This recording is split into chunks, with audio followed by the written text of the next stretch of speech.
Hi guys, welcome back to the Tech Diary. This is my second channel where I take forever to get to the point, and today I want to talk about the Mac. More specifically, three Macs: the iMac, the M4 Mac Mini, which is over there somewhere, and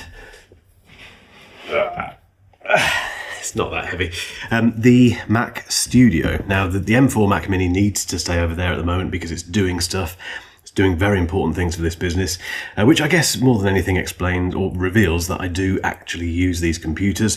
Ironically, I don't use these two. I'll explain why in a moment. But the M4 Mac Mini is an absolute workhorse. It's just unbelievable. So it's not sitting here, but we will show you some footage of it, so you know what it looks like, but you get the point.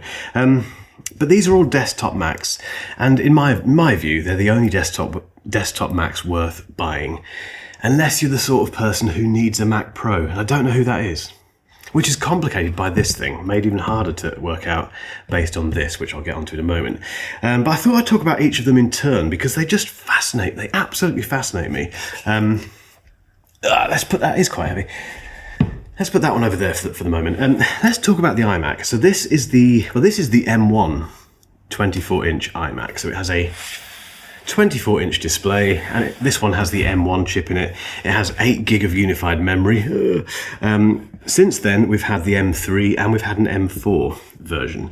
I've reviewed the M3. I had a review unit from Apple, which I was very impressed by. I've not reviewed the M4 because it's not much different, let's be honest. It's still the same chassis. But I've not bought either of those because I don't use this at all. I used to. This spent a long time, not long, about 6 months probably, in my kitchen at home, obviously, and it was the kind of kitchen workhorse. And now I'm saying that, I'm thinking, should I move it back there? Maybe. Anyway, it was this kind of machine. My girlfriend is so understanding of what I do for a living. Having this great big thing, a very nice looking thing to be fair, but this great big thing sitting on the breakfast table, she put up with that for about 6 months.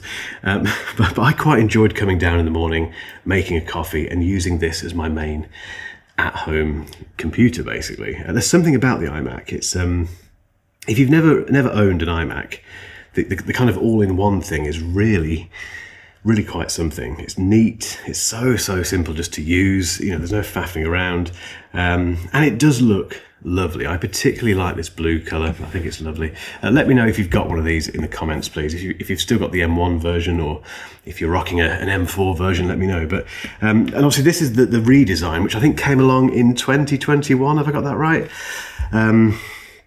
Which was a huge redesign over I've got one of the old ones over there somewhere. I won't bother bringing it over because it's just miles away, it's too heavy. But this is a significant redesign to the point where it became so thin, they couldn't put the headphone jack. We will never edit these videos, you'll see stuff like this all the time. They had to put the headphone jack on the side because if they put it on the back, the plug, the headphone jack would pass through it basically. So it's that thin. I mean, incredible work of art really. Classic Apple, thin for no reason whatsoever. But it looks very nice. The problem with this is that it only comes in one screen size, so you get 24-inch or nothing at the moment. Now, there's lots of rumours, there's been all sorts of kind of whispers and suggestions that we're going to get a replacement for the old 27-inch Intel iMac, which is the one that's over there, actually. Let me get it. Coming, still here. The video hasn't paused. Right, this, excuse me, I'm fit, I promise, just been to the gym. This is the old 27-inch Intel iMac. It's the 5K version. I remember getting this in 2017, I think it was, and I just loved it, fell in love with it immediately. I ran my first business on it basically. I've kept it for that reason because 1, it's probably not worth much, and 2, it means quite a lot, and 3, it's still a really nice looking bit of kit, isn't it? But this, you can't buy this size iMac from Apple anymore. They've completely got rid of it, and at the moment they haven't replaced it with an Apple Silicon version, which I feel like I'm being closed in by two huge Macs. They haven't replaced it with an Apple Silicon version, which a lot of people are annoyed about, including me. I'm kind of annoyed about it, but also relieved, because if they did release a big version of this one, I'd want to buy it straight away, and it would be astronomically expensive. But they haven't done that. And the theory with this is that they want people to buy a studio display, which is over there, studio display linked to a Mac Mini. That is now the big screen desktop Mac solution as far as Apple is concerned, and that might be what it is for the rest of time. Who knows? The big iMac may never make an appearance. It might not happen. But if you don't care about that, this is really still worth thinking about if you just want a very simple all-in-one Mac, because that 24-inch display, it doesn't really come across on here, particularly not being powered on, but it doesn't really come across on here. It's bigger than you think. In person, it's quite an expansive display. So I think they've picked quite wisely with 24 inches. And look at it. Okay, it's got no Apple logo here. You know, the old one had the Apple logo there, and the chin is still here, even though the chin is here because there's the computer is inside that bit. That's why it's there. But that annoyed a lot of people for some reason. But yeah, the big one, if you held me at gunpoint, I'd have to basically assume or say that it's not coming. That's it. We're not going to see a big one ever again. I don't know that, by the way, obviously, but there we go. So that's the iMac, a fascinating desktop machine. The M4 Mac Mini. I wish I could bring it over here. I can't, genuinely. It's doing some very important... It's uploading footage to Google Drive for Niall to start editing. It's very important that gets there. So I can't bring it over here, but here's some lovely footage of it that we shot earlier, as they say on Blue Peter. A little one for the UK audience there. Look at it. just look at this thing. It's absolutely tiny. If you haven't seen one in person, I recommend just going to an Apple store and just checking it out, because it's even smaller in person than you think. And when you see how small it is, it just makes you realize how incredible Apple Silicon is. It's this technology, these chips that Apple has developed are so clever, so game-changing when it comes to the size of the devices that we use, the computers that we use.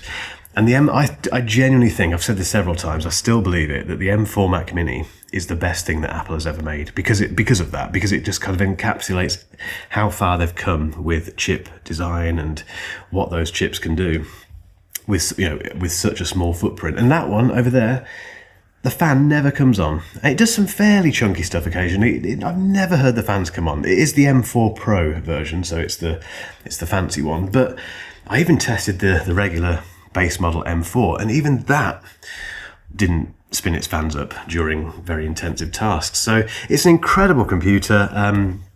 And I'll be completely honest, guys. If you're thinking about getting a desktop Mac, as nice as that, as lovely as that iMac is, it's not the M4 Mac Mini. You can build your own little setup around the M4 Mac Mini, get your own monitor, a bigger monitor than 24 inches. You can do whatever you want with it. It's just a wonderful, wonderful computer. I've made lots of videos about it already on the main channel. This probably isn't the last time I'll talk about it on this channel. But again, I'd love to know if you have bought one and what you're doing with it, or if you're thinking about buying one and you've just decided that you're going to do it, and again, what are you doing with it? What plans have you got for it? The one thing I wish it had is a front-facing SD card reader, which it hasn't got. It hasn't got one at all, which is really annoying. I was reminded of that looking at this, actually, on the 27-inch iMac. That does have an SD card slot. It was very expensive, to be honest at the time, but yeah, we don't get that on the M4 Mac Mini, which is the one downside. The power button placement doesn't matter, by the way, and you can get a really, really cool Satechi dock, which I have over there, which I'll link to in the description. Not sponsored, but we will get a kickback commission-wise if you go for it, if you click through our link. But it basically transforms that M4 Mac Mini into something far more, even more useful, basically. So M4 Mac Mini, best thing Apple has ever done. One of the most impressive, excuse me, nearly sneezed then. One of the most impressive things Apple has ever done is this. It's not the best thing they've ever done, but it is, I think, easily one of the most impressive. It's the Mac Studio. Now, this one isn't mine. This is has been very, very kindly, I nearly said donated, it hasn't been donated, very kindly lent to us by Hoxton Macs. If you need, they're not sponsoring this video, but they do help us out occasionally. Let me start that again.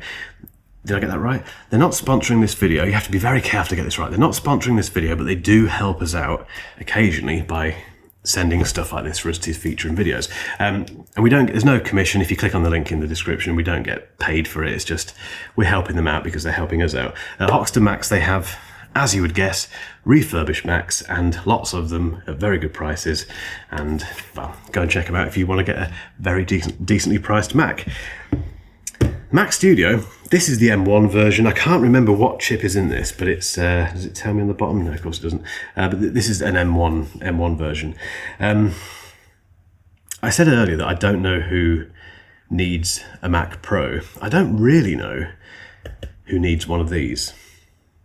I genuinely don't. And this was complicated. This was kind of proven to me even further, even more so, when I watched a recent Apple YouTube video where they interviewed Ben Stiller and 2 or 3 of the editors from Severance. If you haven't seen Severance, go and watch it. I've finally finished both seasons. But these editors were basically using Mac Minis, M4 Mac Minis, to edit a huge show, a massive Apple TV show. And I was watching that thinking, okay, so even these guys who are top of the game, and working on really high-end stuff, they're using Mac Minis. They're not using a Mac Studio. So who needs one of these? Well, there's clearly a market for them because Apple keeps making them. And at the time of filming, we've had, not that long ago, we had the M3 version, the M3 Ultra version of this, which, yeah, crazy numbers, etc., etc. But they've updated it. I did wonder if we'd see the end of this after the M2 version, but no, clearly people keep buying them. And when you get it, if you haven't had one of these in your hands, it's hard to explain, but this is the first one I've had at close quarters, and it's impressive. Look at the ports, for instance. This is what separates it from the Mac Mini. It's got loads and loads of ports, far more than you get on the Mac Mini.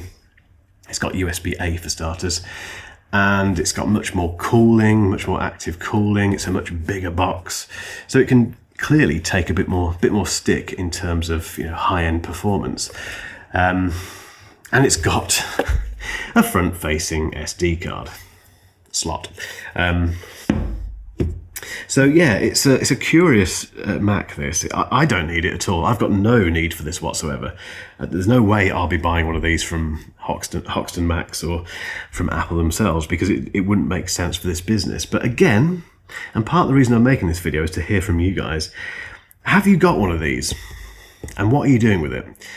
Or are you planning on buying one? And again, what are you doing with it? Or do you know someone who's got one of these and is doing something fairly impressive with it? Let me know. I'm fascinated by this stuff. The use cases for different types of Mac are genuinely really interesting for me, and it helps me, it basically informs me for future buying guides that we create. But yeah, let me know whether you're using one of these Mac Studios. I do love the bottom of this whole Mac Studio thing here, and the kind of cooling around here. It's just such a cool bit of kit. It's got one of those lock things there, which again kind of hints at the fact that this is very much for corporate use, very much for big studio use and all that sort of stuff. But yeah, there's the 3 Macs, the 3 desktop Macs I think are worth buying. The Mac Pro.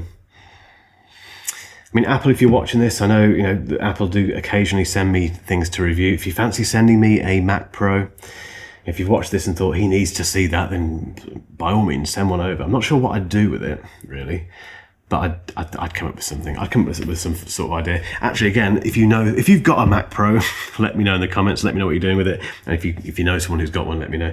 But yeah, there's the 3 desktop Macs that I think are worth buying. Also, while we're all in the comments chatting away, I'd love your thoughts on this. Do you think we're going to see a big iMac ever again? I don't. personally, but we'll see. Anyway, guys, I feel like I'm starting to ramble now, which means, well, more so than normal, which means I need to go and leave you in peace. If you've watched this far, thank you so much. If you haven't hit that subscribe button yet, it's down there somewhere, and the like button. Do all the things, comment, all the rest of it, and yeah, we'll keep making these videos, basically. If you've already subscribed, thank you. You mean the world. You really do. Yeah, anyway, I'll shut up now. See you next week. Cheers.